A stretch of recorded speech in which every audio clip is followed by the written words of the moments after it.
I didn't set out to be any kind of whistleblower. I'm a retired school librarian. My hobbies are crossword puzzles and trying to keep my hydrangeas alive. But when neighbors you've known for decades start losing their homes over what seem like petty infractions, you start to pay attention. It began a couple years ago in our little HOA community. It's a quiet neighborhood made up of mostly retirees just north of town. The time I noticed was with Ms. Shirley Matthew Henderson, who used to live down the street from me. She got hit with a fine over unauthorized decorative items her front garden. Now, Shirley's always had a quirky yard with gnomes and ducks and stuff. It's true, it was ugly, but she liked it, and anyone could see she took care of it, so no one bothered her. But suddenly she was being fined thousands of dollars. When she couldn't pay it immediately, they tacked on late fees. Within 2 months, there was a lien on her house. That felt extreme. But I thought, maybe it was a fluke. Maybe she missed a warning letter. After all, she has always been a little muddle-headed.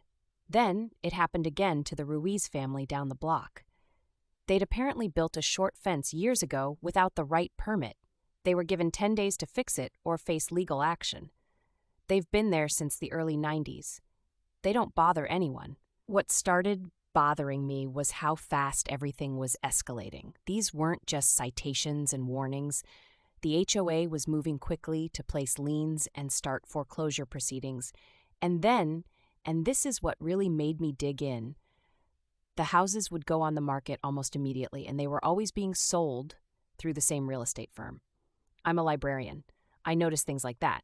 Turns out that firm was tied to the nephew of our HOA president, Charlie McWellers. That's when I started playing detective. I started writing down dates, names, what people were getting fined for, and I started attending the HOA board meetings regularly to see what was going on. The meetings always had a lot of legal talk, a lot of procedural jargon that most of us didn't question. But I started seeing patterns. After a while, I realized that the majority of enforcement actions were aimed at older residents who had lived in the neighborhood the longest, many of whom were retired and living on fixed incomes. The violations were almost always minor and ridiculous. It was hard not to see what was happening. They were using the HOA rules to squeeze people out, then turning around and selling those homes to younger buyers at a profit. So I got together with Maisie Greens.